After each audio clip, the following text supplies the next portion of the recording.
How cool is it to find a treasure you just can't go and buy anywhere else? This is a rare two-tone example of the Tudor Oyster reference 4453. In this video, I hope to answer the questions: why would I buy a two-tone but not solid gold watch? What makes this watch so rare and special? And how does this watch compare to its 2024 counterpart? My hope is to not only showcase this watch, but also to show you how far we've come in terms of technology and watchmaking. If you're new here, hi, I'm Keanu. I like to document my life, and today we are talking about the Tudor Oyster.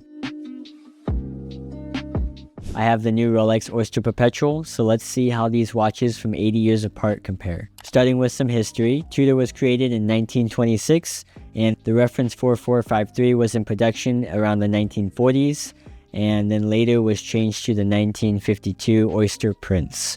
The Oyster Prince added the automatic rotor, whereas the Oyster models are manual winding. Both Rolex and Tudor made automatic watches, but the Tudor was the Oyster Prince and the Rolex was the Oyster Perpetual. Both of these watches introduce a really important technology that most watches use today, and that's the screw-down crown and the screw-down case back. While both of these watches have bigger references available, the modern Oyster Perpetual I have measures 32.6 millimeters across, and the older Tudor Oyster measures 31 millimeters. The new Oyster cases were much bigger than the older ones, and that's due to the wider lugs, but just overall they are very beefy compared to the older ones. Because they're beefy, they also weigh a little bit more.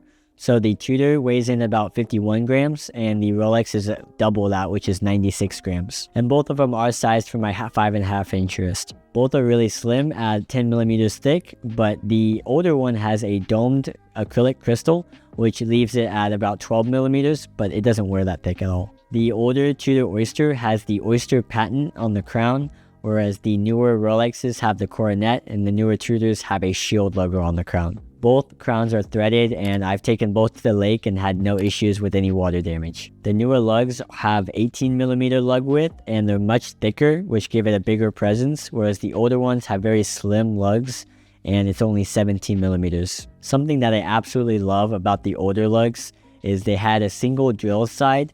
So usually modern watches, if they have drilled lugs, they will have holes on each side, and the reason for these holes is to allow for easier strap changes.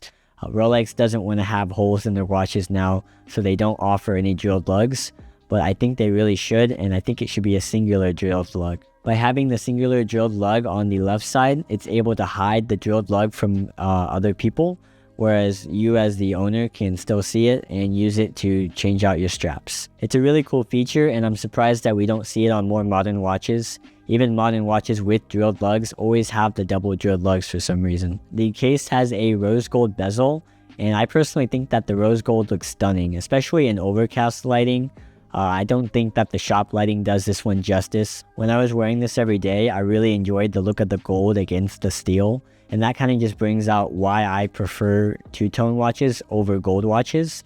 So gold watches usually just don't look very good against my skin tone, whereas if I have a two-tone watch, the stainless steel acts as a really good background, and it allows the rose gold to pop out more and kind of stand out against my skin. Another reason why I would never buy a solid gold watch is because I usually am very active with my watches, and the sweat can cause the precious metals to kind of erode over time, and over time my wrist would just naturally wear away at the metal, and since I wear my watches so vigorously, I don't know if I would enjoy that. For example, I have a vintage chronograph on a sterling silver bracelet, and because it is a precious metal and it's a very thin bracelet, I've actually been wearing it out, and it's probably not going to be functional anymore.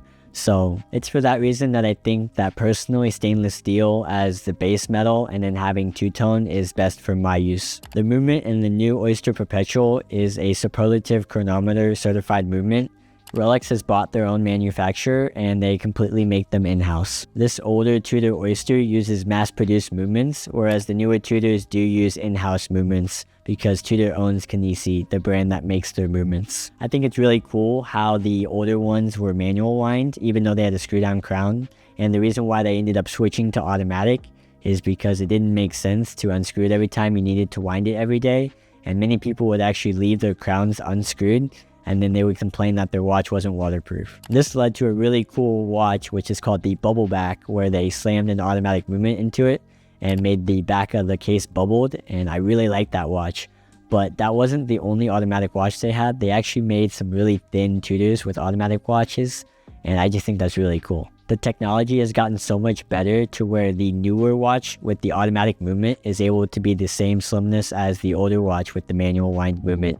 And I just think that's really awesome that we've been able to like slim down the movement and also add a rotor onto it. And not only that, but make it more accurate as well. The bracelets have changed a lot over the years. So this watch doesn't actually have the Oyster bracelet, but there are Oyster bracelets that are made for this watch. If you go far enough back, there are straight-end Oyster bracelets that are kind of stretchy, but there are also just regular folded link Oyster bracelets. And I really like those because of the folded metal, there's a lot of space within the metal and it allows the watch to wear really light. I mean, this modern Oyster Perpetual wears pretty heavy, I mean, compared to the older ones. I mean, it's double the weight. Combined with factors like hollowed end links compared to the solid end links and the giant buckle compared to the more thin pressed buckle, and you just have a much heavier watch. Of course, we're talking grams at this point, but you can really tell the difference when they're on your wrist. The older ones kind of disappear and you don't even notice them, whereas the newer ones kind of feel like, okay, I'm showing something off, you know, I have something on my wrist. Also, the older ones had a more dramatic taper, and for me at least, this leads to it kind of wearing bad on my wrist just because my wrists are so small and I'm not able to get the full taper without running out of links. It's kind of hard to describe because I don't actually have the bracelet here, but it's just something interesting. I really like the older dial on this Tudor Oyster. It's got the Arabic numerals with the pencil style hands, and I just think it looks really awesome. I think these pencil style hands are either re-loomed or different hands because the loom still does seem to be working, and that wouldn't be normal for a watch from the 1940s. I really like it when there's only one line of text plus the brand name. So this one has Tudor and then it has shock resistant, and I think it adds for a lot of good symmetry horizontally. The minute track is way more legible on the older one. The newer one uses Roman numerals and it looks a lot fancier, and I like the Roman numerals, but they're not necessarily as legible as the older minute track. The numeral markers are really cool and they add to a ton of legibility, but the new markers are made from white gold and they're applied and they're just objectively better.